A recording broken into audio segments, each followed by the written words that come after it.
And we're live. All right, everybody. Happy Friday. Let's get rolling. Good afternoon, everyone. It's Friday, October 15th, 2021.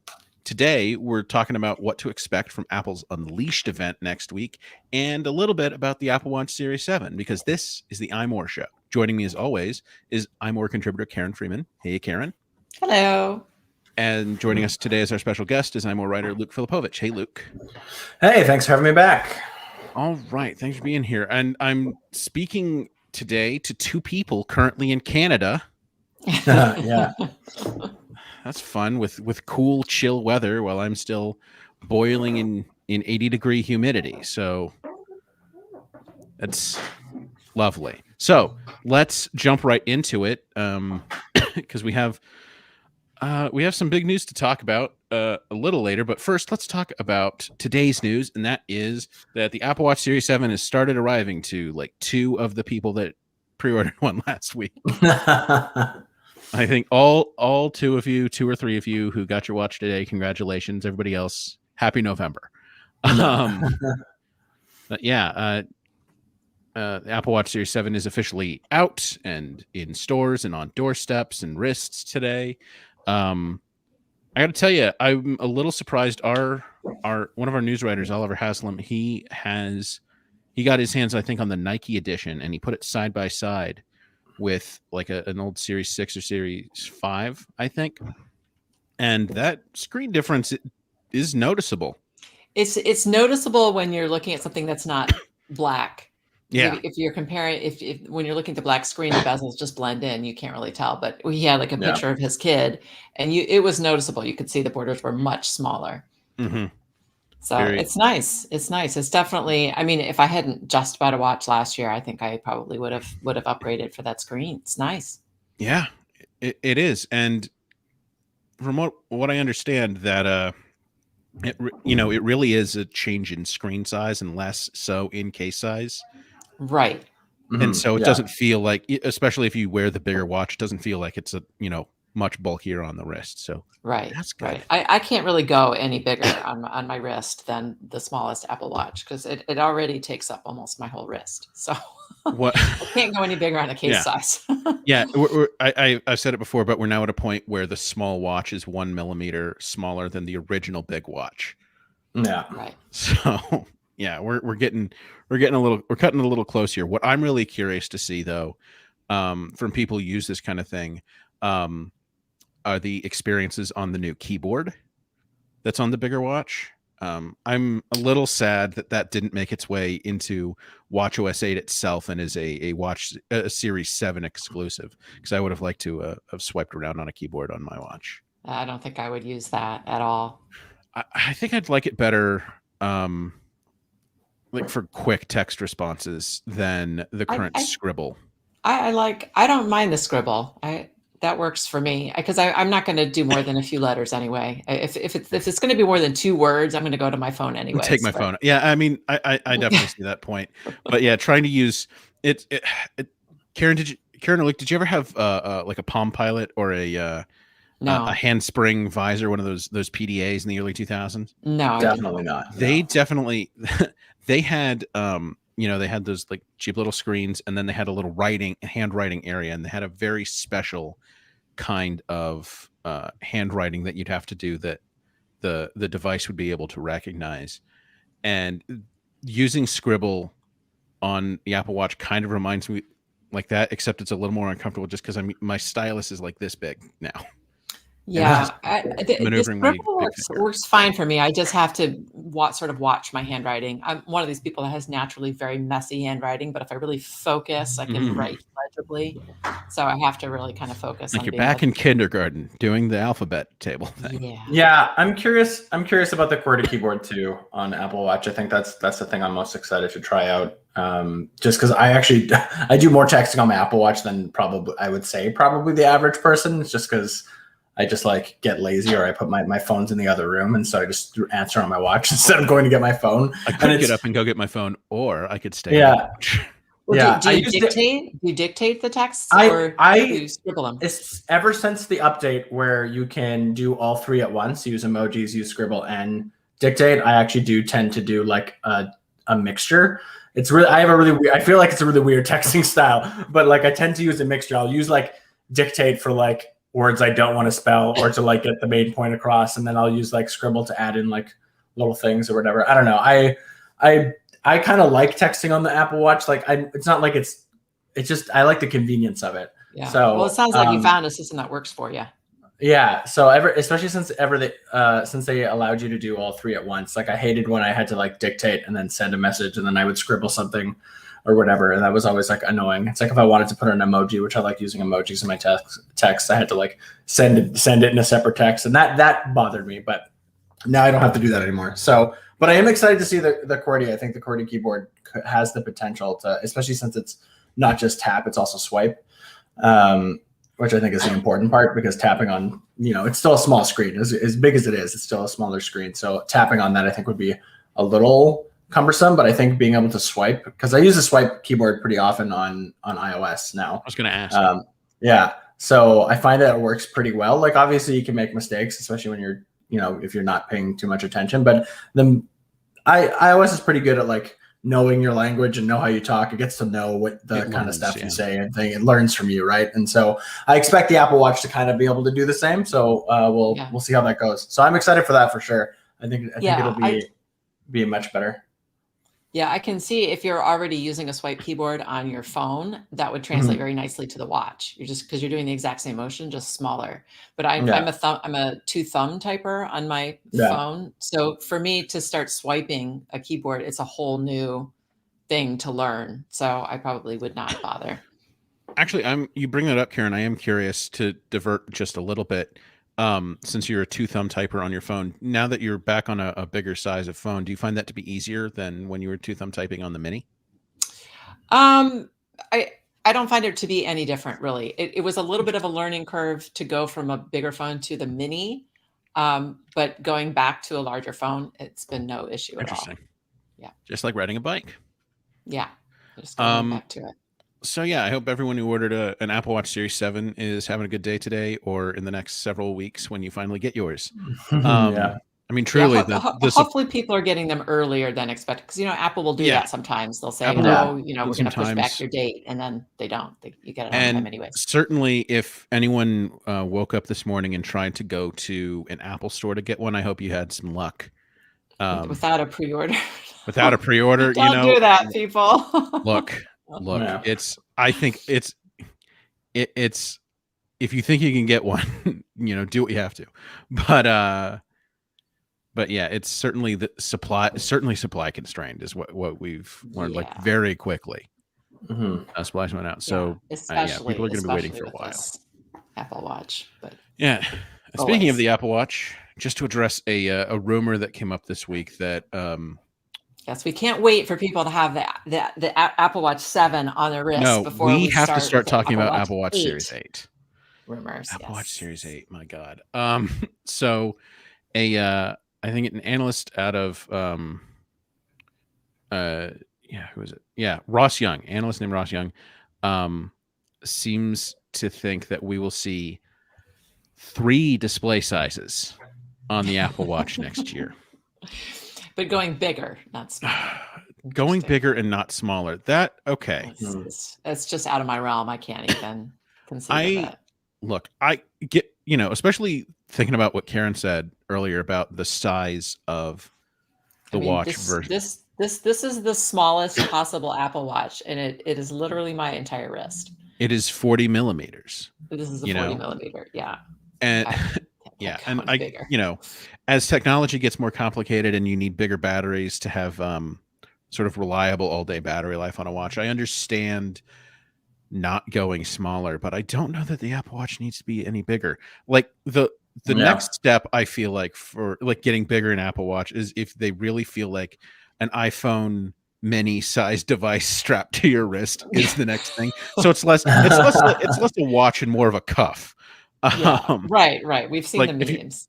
if you've ever seen Futurama, the character Leela has that giant cuff that does all sorts of stuff for her. That's basically we're heading to the year 3000 here, folks. Yeah, I was gonna say the Pip Boy from Fallout. Oh my god, I'd almost rather wear that than just an iPhone strapped to my wrist. Something sturdy, like you could, live in a nuclear wasteland. Yeah, it's like the feature nobody asked for. Yeah, even larger Apple Watch. So so we've got 41 and 45 millimeters now with the Apple Watch Series 7. Did Ross Young say what size he thinks it will be? He didn't say what size. Yeah, but it's got to be about 50 millimeters. I feel like if they're gonna go bigger, they might as well just go big and just make it like 50. How big does it have to go? How big does it have to go to be worth it? I guess is my question. Okay, certainly not if they're going to if they have the 45 model, certainly not 46. Probably not even 47, but 48, I could see it. But I would love for them to go Apple Watch XL 50 millimeters. It's a true diver's watch too. The only reason I can think to have such a large watch is if they're adding some kind of amazing feature that they can only do on a larger watch. If they finally add blood glucose monitoring or something like that, where it just some kind needs of body more sensor. equipment inside. Maybe next year will be the year they add the myoelectric sensors that can sense movements in your muscles. Yeah, that would some actually kind of really be very cool accessibility kind of stuff. Like that would be worth having this gargantuan watch. No joke. If they did add that to the Apple Watch Series 8, like myoelectrics, but only the larger size, I would get the giant chunky watch. Right. That's why I'm saying that's a good reason to have that giant chunky watch. If it's just bigger, just for the sake of being bigger, yeah, silly. I have a phone, Right. Yeah, it's kind of like you were saying. Like I will just move to my phone to do those tasks. Yeah. Yeah, I can't. I agree. I don't. I mean, I'm someone who usually sticks with the smaller size as well when I upgrade my Apple Watches. So I can't imagine like going bigger than even the what the big size is now. I don't know what the purpose would be of that. So I also this is a very early rumor, and who knows if this is even true. I this one might be more smoke than anything else, but who knows? It's an extremely early rumor. The Series 7 watch is literally just landing today. So we've got a year, folks, to debate this and have like John Prosser leak it or whatever. And that'll be something. It's but certainly something to already talk about towards next year. Excuse me. Moving on. I like that. Stephen Barry in the comments. The watch will be a MagSafe dock for your iPhone Pro Max. Oh man, we'll keep getting different versions of reverse charging in ways that we didn't ask for. All the ways except the ways we really expect, which is like from the phone to AirPods cases. Right. Yeah. All right.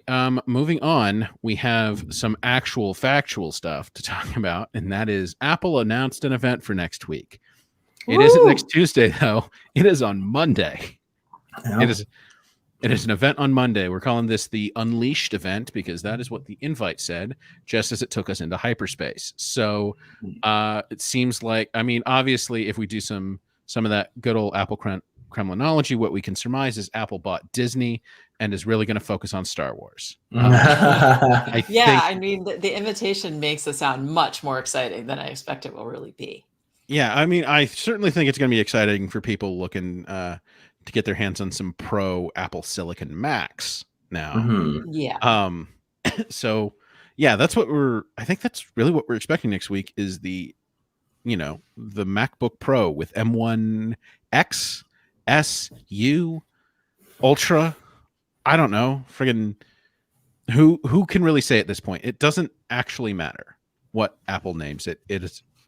But I do expect it to be a souped up M1 rather than like the flagship version of an M2. Although that would be a sight to see. Yeah, that's like an M1 MacBook Pro. is kind of what we're expecting. It just seems kind of funny to have a whole event just for MacBook Pro.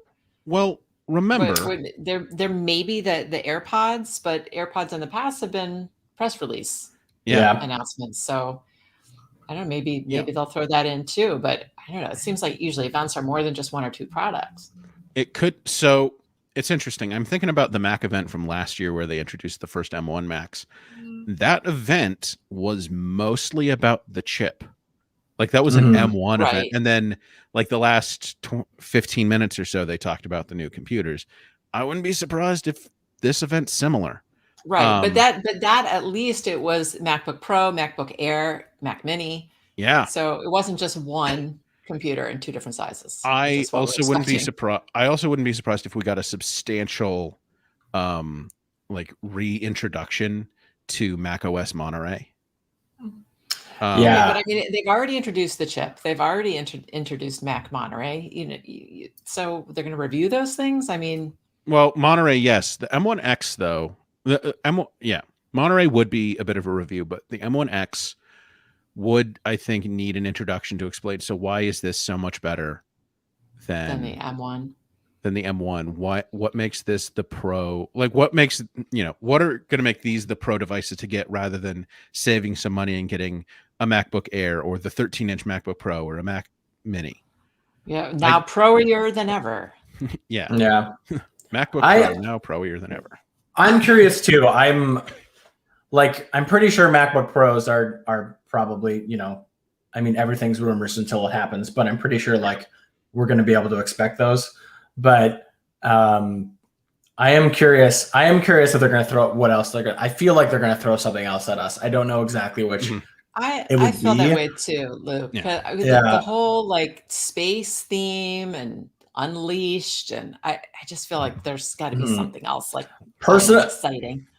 Personally, I'm kind of hoping that it's like the new iMac Pro, if you want to call it that, just because I think that would be cool, and I'm really interested to see what that's going to be, because we know it's eventually going to come, whether it's coming this year, next year, or whatever. Eventually, they're going to make a bigger kind of iMac that's more meant to replace the iMac Pro for people who like the all-in-one designs but need the power to do the stuff that they want to do. I'm curious. I'm really curious to see what that design's going to be. As somebody who's like, I mean, I have the M1 iMac. I love all-in-one Macs. I always have. They're really awesome. So I'm really curious to what that would be like. It'd be interesting if they threw that at us. Once again, have no idea what to expect. Yeah, I mean, I kind of feel like it's going to be more.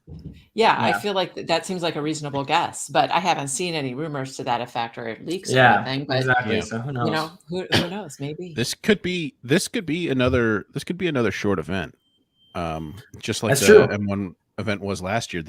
I could see this being even shorter. 40 minutes instead of 47. But I also think they'll take some time. If the rumors we've heard about this MacBook Pro are true, I also think they're going to take some time to talk about its ports, the port situation. They're not going to talk about we've brought them back. It's like we've been able to fit these ports in such a thin device, It's always going to be framed in Apple in the best light for Apple. Yeah. Oh man, other than that and possibly AirPods 3, I don't know what to expect. I really don't know what to expect. I think an iMac Pro, if you will, is something that might work. We could also see, I think it's also possible we could see that new Mac Mini. Mac Mini Pro. I think that is definitely a situation where they'll keep the old version around, like the cheaper version around, and have a more pro focused Mac Mini. Unlike Karen, you and I think we go back and forth a lot on whether or not they'll keep the 13-inch MacBook Pro once they introduce the 14-inch MacBook Pro. I don't know that they would cut it off immedially, but I feel like they would be phasing it out. They would be phasing out the 13 if they're going to have a 14. And there would still be a 13-inch MacBook Air, so there would still be that for the more entry level market. But it just seems like a lot. I'm curious what are they when the M, if I agree with you, I think they're probably going to start phasing out the 13-inch, especially if they're going 14-inch, which we kind of all sort of assume that they are. I am curious if how long Intel Macs stick around still. I wonder what the market is like for that. Not much longer, I think. I think what we'll see is that the current Intel MacBook Pros get completely replaced immediately. Yeah, I'm assuming they're not making the Intel anymore. They're just selling off what they have already. Yeah, and there were reports earlier this week that I think at least the 16-inch MacBook Pro is in very short supply. That the one that currently exists. That makes sense. That tracks. Yeah. Yeah. So Stephen Perry in the comments said that maybe all of the Unleashed and the space hype is all just for the new chip. Just to that wouldn't surprise me at all. They are going to want to focus on speed. They always, they've been focusing on speed with the M1. That's probably it. There's like this little piece of my fangirl heart that wants them to just blow us away with some brand new product that nobody even expected. It's the Apple Glass. Yeah, the Apple Glass. It's not even a MacBook. It's the Apple Glass. I am looking forward to the event, even if it is just MacBooks, because I think I'll be getting one. What if it's some kind of new sound system, like to take the place of the HomePod? Not the mini, but the full size HomePod that they discontinued. Yeah. This is something just brand new that nobody conceived of. Or it's the HomePod soundbar that we've been hearing a little about for the last year. Maybe something like that. Yeah, that would be cool. That would justify space. The space theme. It's interesting because Luke, you just did your standard iPad review. It was earlier this week, and one of the big features that Apple has now sort of translated down across the board, except I think the iPad Air, is center stage. Mm-hmm. And one of the things that we heard is that Apple was making like a sort of soundbar HomePod that had a camera in it, and that struck us all as strange at first. And now, center stage could very well be a main feature of that, and that you could turn your TV into it was like a combination HomePod and Apple TV, and you could turn your TV into a FaceTime. That would be cool. That would be cool. Yeah, I have to say, center stage is a very cool feature. Really have been enjoying that. It really is. Like I said in my review, like my iPad now is like my go-to FaceTime video calling device, because it's just great. Like it's just a nice bigger screen than like your phone, but it like does stuff. Like if someone's coming in and out, like my partner, if they're like cooking or I'm cooking or something, and we're trying to video chat with one of our friends or our moms or whatever, and we kind of go in and out, the camera sort of adjusts, and it's really good. It's just kind of like, it's one of those like simple sort of like, it just makes life easier without you having to do anything about it. It looks cool. It's like you have a cameraman on you, like on TV, because it does zoom in.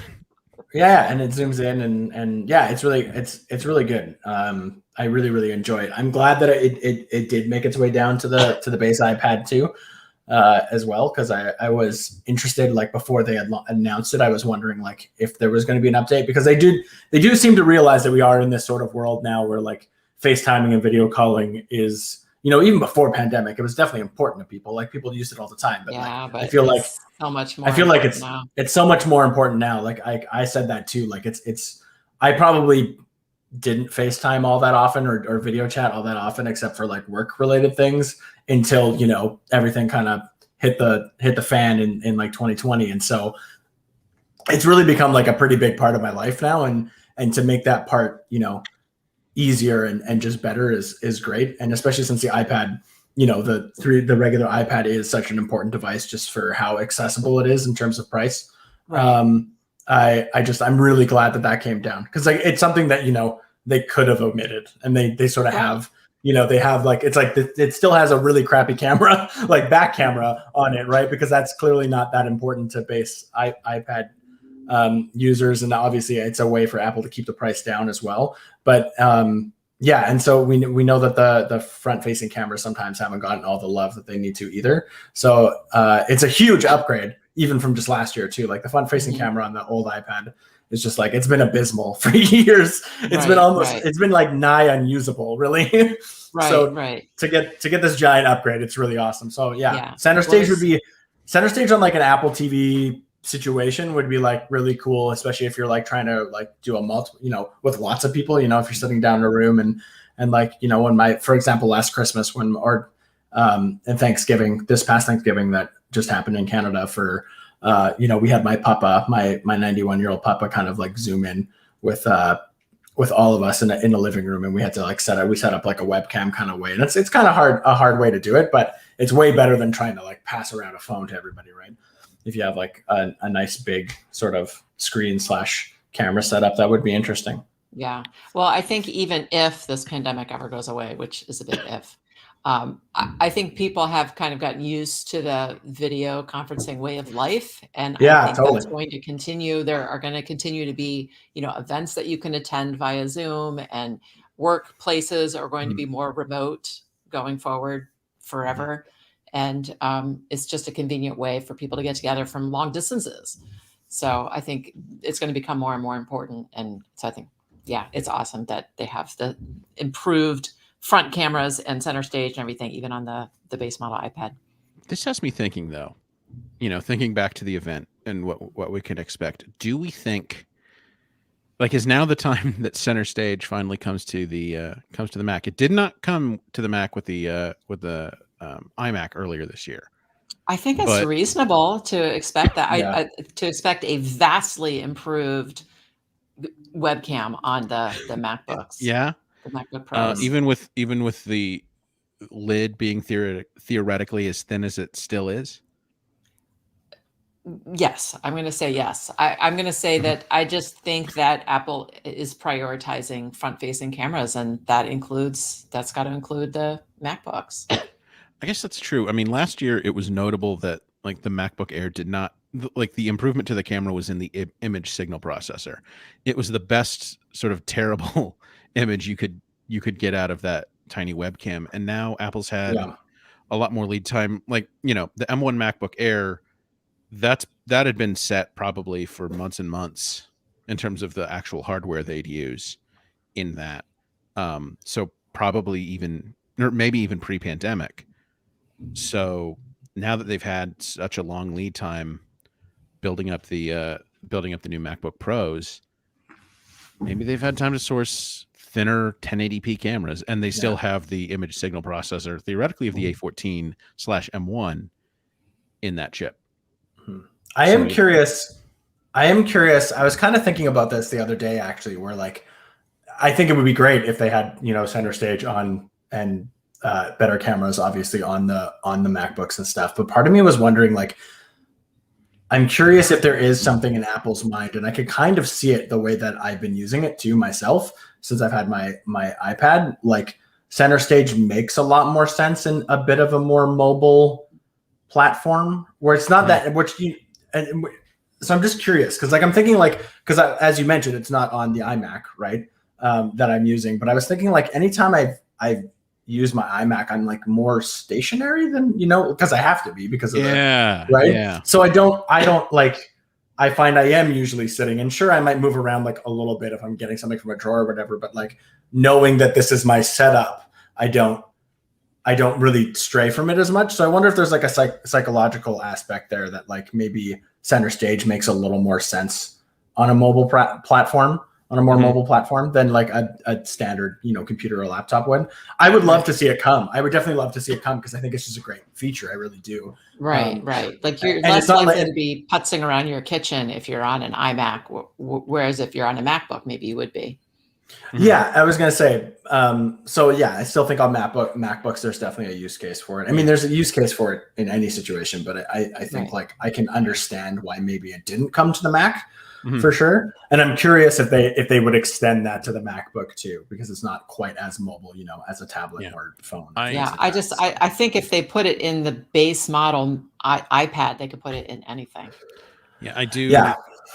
Yeah, I do think there's more of a case for it, certainly on say like something like a 14-inch MacBook Pro.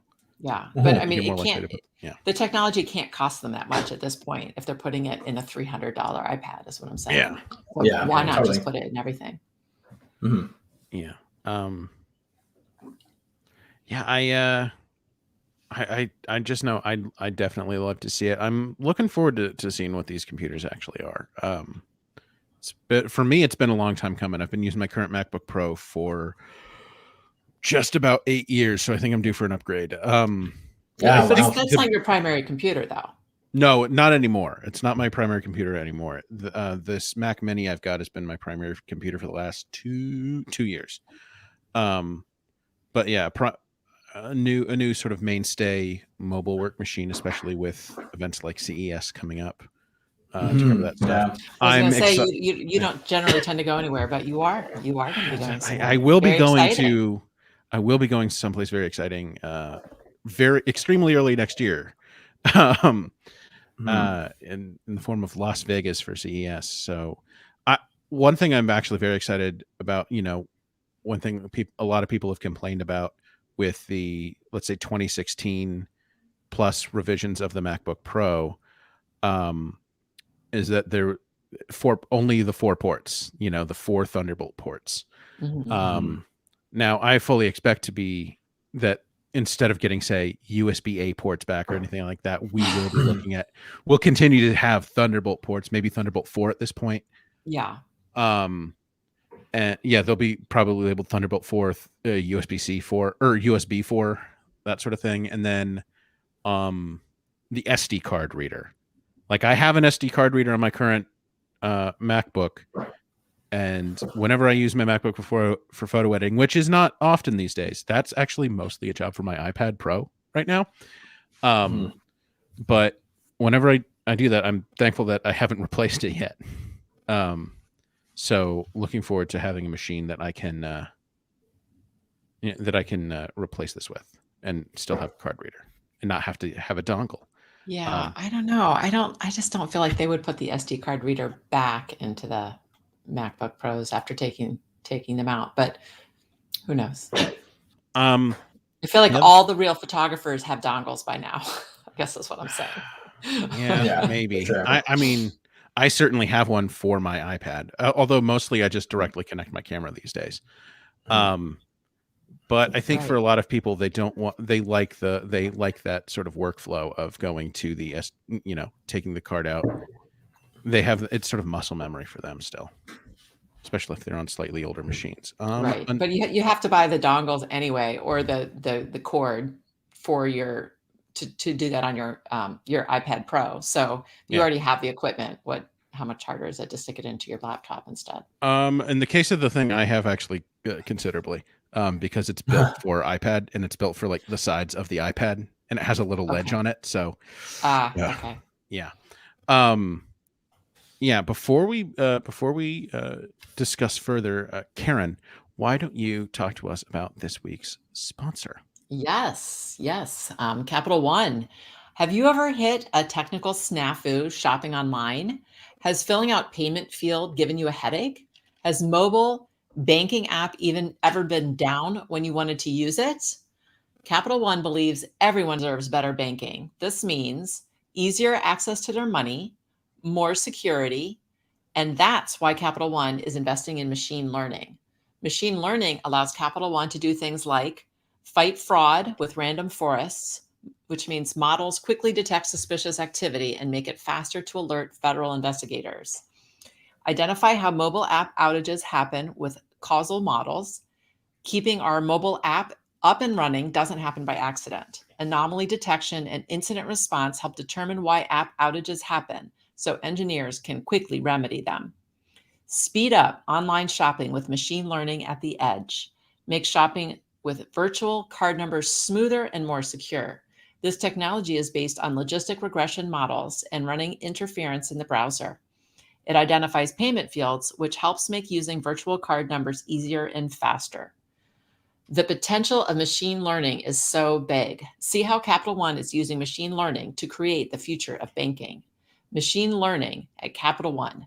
Capital One, what's in your wallet? Right. thank you to Capital One for sponsoring this week's episode of the iMore Show. Yeah, thanks. Yeah. All right. So, yeah, the other, like, it's so weird. The big thing I think we'll focus on, and actually, I think I agree with Stephen Perry that this is going to be a MacBook focused event, but really an M1X focused event. I think they're going to talk a lot about the graphics on this chip. Yeah, that would make sense. Because that's like the big thing that they need to sort of replace in the Intel, especially the in the Intel MacBook Pros, especially the 16-inch or the discrete graphics chips. I think lately for the past several years they've gotten them from AMD. They used to get them from NVIDIA. So I think they're going to focus a lot on how this chip's graphics hardware outstrips the old and maybe even current laptop graphic stuff from AMD and Intel. Maybe they'll focus mostly on Intel, but I think that's what we're in for. Yeah, the graphics tie-in, that does make sense for the whole Unleashed theme. Yeah. The hyper speed. It's not going to be VR anymore. They kind of gave up on that one. But I do remember several years ago when I think they introduced the iMac Pro, they did have a big old Star Wars VR demo. So yeah. All right. The other thing I think we're expecting, other than MacBook Pros, and when I say I think we're expecting, this really is more along the lines of I call this a hard maybe. And that is the AirPods 3. Yes. I think we all thought they'd show up during the iPhone event. So now I really don't know what to think. Like, yes, no. Who can really say? Since the iPhone event, I've been saying I wouldn't be surprised if they never showed off new AirPods on stage again, and they just always released them in press release. I mean, they did that with AirPods Pro and AirPods Max. Yeah. So who really knows? We're looking at the possibility of AirPods 3 with an M1X chip. AirPods 3 with M1. Oh, AirPods 3 with M1X. That's the quote from Pandals Bald via Weibo. Okay. So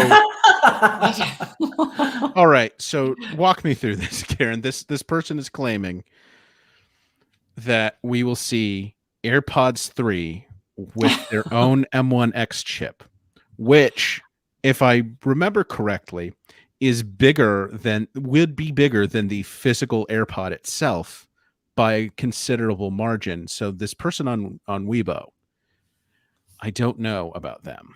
Yeah. Well, that reminds me of a quote my dad used to always say, which is consider the source. Again, anytime some kid would say something mean to me or something stupid, my dad would say, consider the source. Be like, good point. Yeah, that's pretty sage advice there, especially when it comes to Apple rumors. Do consider the source.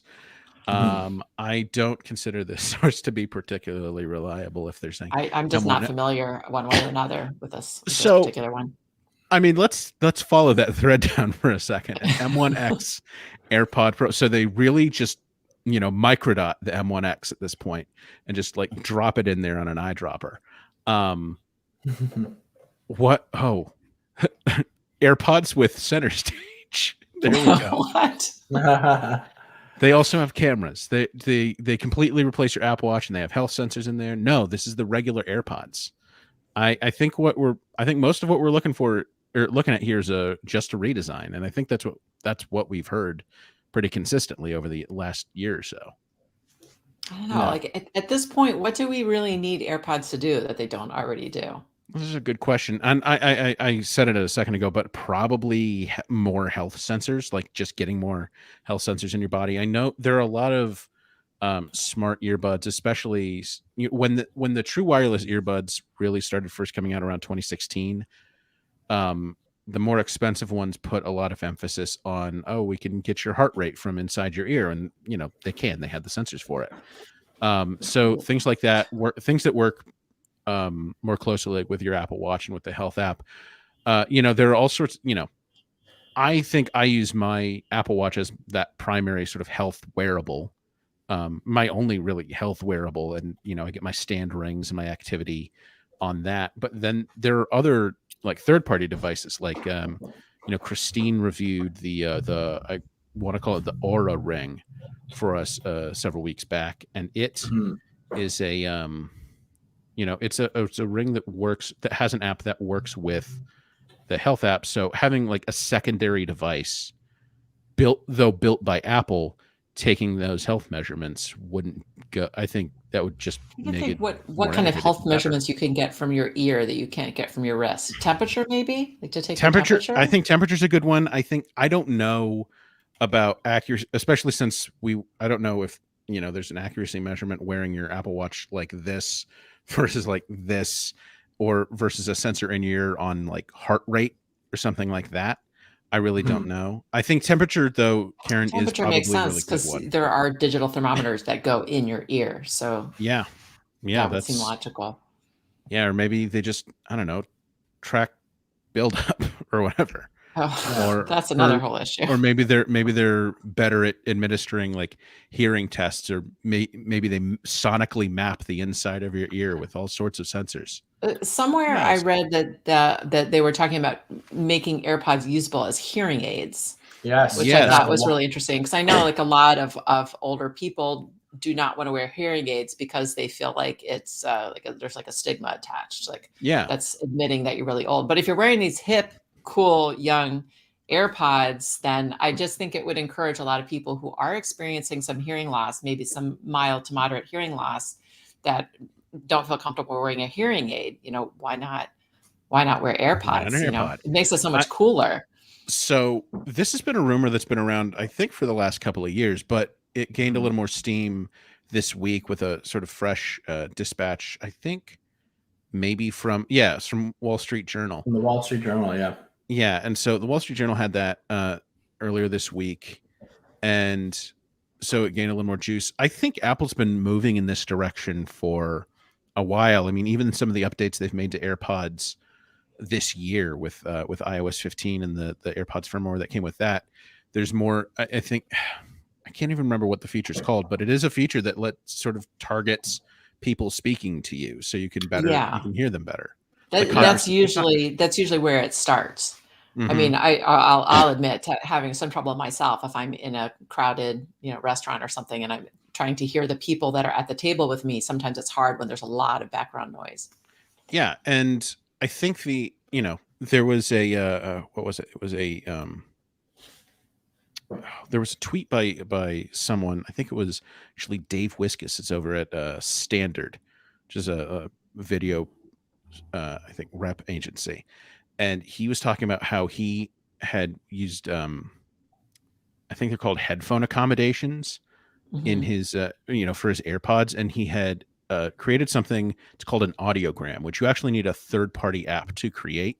There are plenty of free ones, and you can feed that audiogram into the health app, and it can basically reshape the sounds coming through your AirPods for your specific hearing profile, and it can really change how music sounds coming out of earbuds. And I wonder if things like that, and making sort of native construction of audiograms in the headphone accommodation section of the accessibility menu, is something that would help in this in making home or AirPods into more like hearing aids.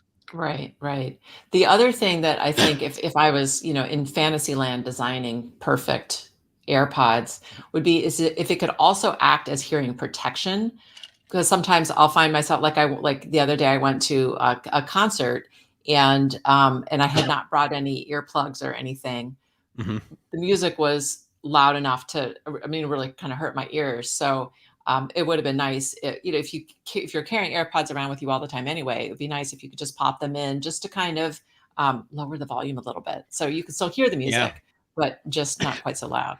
It's interesting. There was a company called, I want to say Doppler, from a few years ago. They eventually got acquired. They had their own in-ear things, these buds that weren't really meant to be headphones. They were meant to control like the live audio of the real world, and they were meant to do things like that.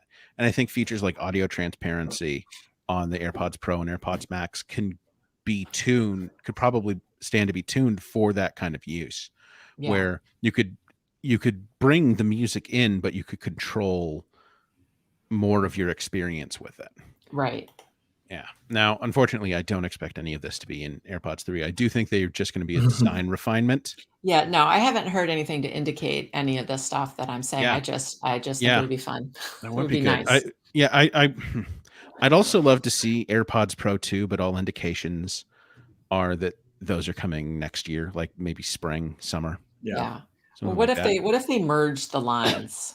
So instead of Ooh. having Pro and regular, they just had So one kind of AirPods. So instead of a 169 AirPods and 249 AirPods Pro, we had like a 199 or 219 or 229 just regular AirPods. Yeah, I think 199 is being a little optimistic, but maybe 210, maybe 209.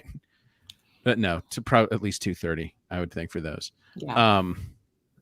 But yeah. No, I don't think that'll happen either. I'm just like I said, I'm just fantasizing. I'd love for Apple to come up with a $99 version of AirPods. I think they could do it easy, really. But just not and just like without all the features. Yeah. I wonder if so my guess, new design, maybe better. The sensors are better for the in-ear detection, because that's something that's there for all AirPods. That's actually something I'm very thankful is on every AirPod, is the ear detection. And that's not just a feature confined to the Pro or the Max. But yeah, I think maybe better ear detection. Maybe they'll tout better sound, and then we'll find this is the same sound. It just sounds better because of the new design and the way it sits in your ear. Yeah, I wouldn't be surprised if more people found these more comfortable. All indications are they won't have the ear tips that the AirPods Pro have, even though they are supposed to get a more Pro-like design. Mm-hmm. Yeah. So I mean, it all sounds pretty iterative. Yeah. I mean, it's iterative. I think it is iterative, definitely going to be iterative versus the Pro. But in terms of design, I mean, the Pros are significantly smaller than the standard AirPods. So I think that could be seen as like, oh wow, people are with visible changes. They're like, oh, it's huge. Yeah. And then it's actually the S-year iPhones that really bring the big upgrades. Yeah. Right. Luke, do you think this might be the time you finally jump on AirPods? Yeah, I think so. I think I've been like circling the drain on AirPods for a while. I mean, you can see right now that I'm using a, whatever you want to call it, a copy. It's not a copy. It's just AirPods third party sort of version, and I'm actually liking these ones pretty well. They're from Marshall. They're new, but yeah, I just think like for the price of regular AirPods, I think like just being able to more seamlessly transition between my phone and my Apple Watch and things like that, it's just that's going to be useful to me, and it's just something that's just something that no third party will offer you, right? Like there's just no way. So I think like when it comes to the price point, I think I'm like, yeah, I think it kind of strikes that right balance for me between price and the value I get out of it. Whereas like I've said this before, for things like the little more expensive, like the AirPods Pro, like obviously it can still do everything that the AirPods do with the seamless transition and stuff, but like the ANC is nice and it's obviously good, but there are third party ones that have like ANC that I would say is quite comparable, or if like maybe even better, depending on who you are or how you like your ANC to be. And like in that situation, I'm caring more about like the value that I'm getting from it being cheaper.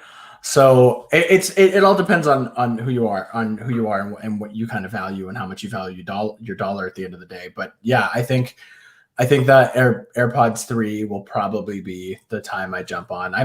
I think like, although we're not expecting the ear tips, which makes sense, just having that like slightly better refined design to kind of fit into your ears a little better will be good. Although I never really had that much problem with like just basic earpods or even like these, which are fairly similar. They're a little more than just round like the regular AirPods, but I think that's just to have that little bit of going into your ear kind of feel, that little bit of snugness. Not as snug as, having a silicone ear tip in there, but something that just like gives it that little extra ability to kind of hang on, I think is kind of like key in earbuds like this. Yeah, it all depends on your ear shape, though. If they're not totally going to have interchangeable tips, it has to fit your exact ear shape. And if it doesn't fit your ear, then, too bad. It's just not going to work. One feature that I actually wouldn't be surprised if kind of made its way down the price point ladder a bit. So right now, when you buy AirPods for $169, you get a case that only charges via Lightning, and you have to pay $200 for the wireless charging case. And I'm not going to be surprised if it's just all wireless charging, because I mean, that would make sense. I also wouldn't be surprised, like, if these are basically the exact shape of the current AirPods Pro, that they use the exact same case as the AirPods Pro, which is only wireless charging. Well, I mean, it has a Lightning port, but they don't have they don't have a version of that case that doesn't have wireless charging. Right. Yeah, I expect charging to just get more and more wireless. Increasingly wireless. And I mean, going back to the MacBook Pro, that's another favored rumor for me, is that it will include a newer version of MagSafe.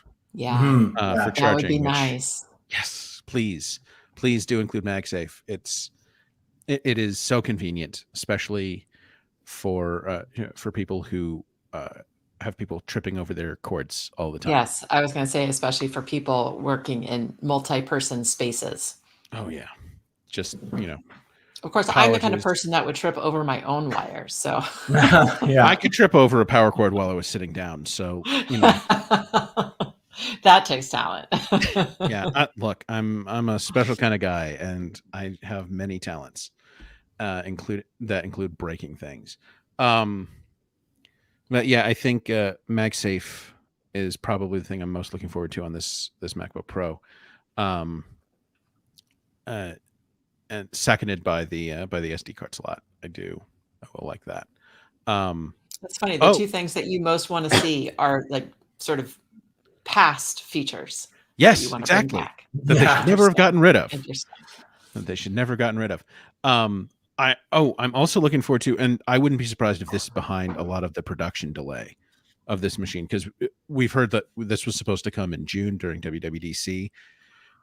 Given the problems that the larger MacBook or larger iPad Pro has had with this, not shocked that it didn't, but the mini LED display that these computers are supposedly going to have. Oh yeah. Yes, please. I'm really looking forward to that. That's going to be a beautiful screen. Yeah, I would definitely expect an improved screen. Before we wrap up here, though, I do want to get your takes on something. There is a rumor, kind of late breaking rumor, that this MacBook Pro is going to have a notch. That doesn't strike me as at all in the realm of correct. Like, so it's going to have Face ID, is what you're saying? Because that's why the notch exists on the iPhone. You know what doesn't have a notch? The iPad Pro, and that has Face ID too. Like, Apple doesn't. I don't think Apple wants to have the notch on the iPhone. So why are they just gonna? They're just gonna purposefully add a notch to the MacBook Pro. What are you thinking? That's a weird one. It's very strange. The only thing I can think of, does that mean that they're getting rid of the bezels entirely? Or they're going to be so much smaller? But like, also why? Like, I think the current thing with the bezels is they're kind of, they're not uniform, I don't think, around the edges of the screen, are they, on a MacBook? Karen, you've got a more modern MacBook. They're not uniform. Is the top bezel like thicker? I have a 2018, and it looks like the top bezel is thicker than the bottom bezel, and the side bezels are in between those two sizes. So I could see them going the iPad or the current iPad route, and they're just even around the board, except for the bottom, which probably is relatively bezel-less and just mostly attaches to the hinge. But yeah, a notch. Yeah, I don't know. That's a weird one. Yeah, it doesn't make a lot of sense. The notch exists for Face ID. It doesn't exist for it's Apple's not just going to put a notch on a thing it doesn't need to put a notch on. Yeah. Yeah. I know, but if Apple was going to put a much better front-facing camera in it, would that require a notch? Possibly, but I think what they would do is see, and this is why I wonder if we'll actually see a better front-facing camera this year. I think because I don't know how substantial the case redesign is going to be. Yeah. I wonder if I would say they would make the lid thicker.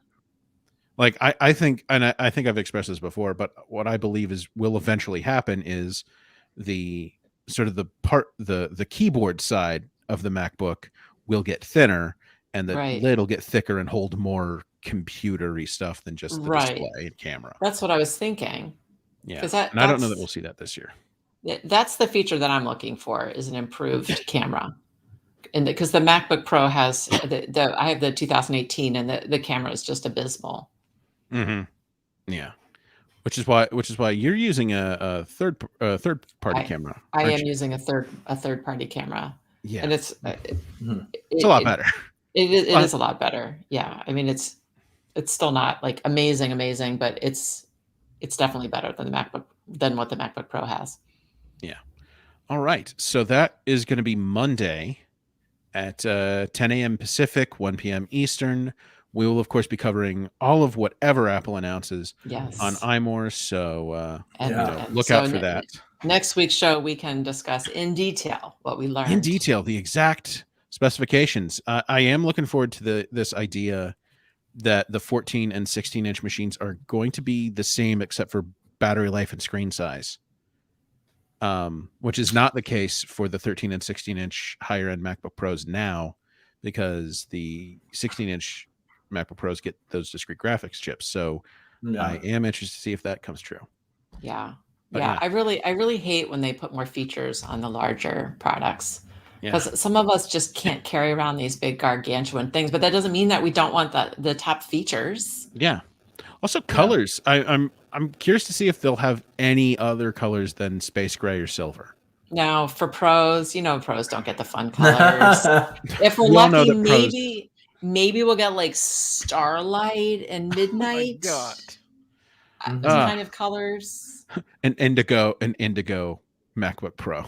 I would go for. I think the starlight is really pretty. Actually, I would probably go for the starlight. I think I gotta say I like the starlight a lot better on the iPad Mini than the iPhone. I like the look of it a lot better on the iPad. I think that sort of all metal chassis holds it better. Yeah. It just looks kind of like silver on the phone, I think. Yeah, but I like that it's really kind of in between gold and silver. I think it's really yummy and creamy looking. It's like silver with a little bit of gold dust in it, Yeah. Yeah. All right. We've come down to the end of our hour. We're very much all excited about Monday. Interested to see what Apple has in store for us. MacBook Pro night mode, Steven. Oh, man. Loved that. So be sure to check out all of our coverage on the event when it starts going up Monday. And thanks everyone for showing up to comment live and watch live. It's always great to have you here in the comments. It's always fun to read what you have to say. Big thanks to everyone who's going to listen to us later in their podcatcher of choice. We always do this for the fans. Huge thanks to Jim Metzendorf, who always makes it sound so lovely. And thanks, Luke, for being here this week. It's good to have you on. Yeah, thanks for having me. It was great. And until next time, and until next time, when we can actually say in detail what these MacBooks are, this has been the iMore Show. Bye, everybody. Bye.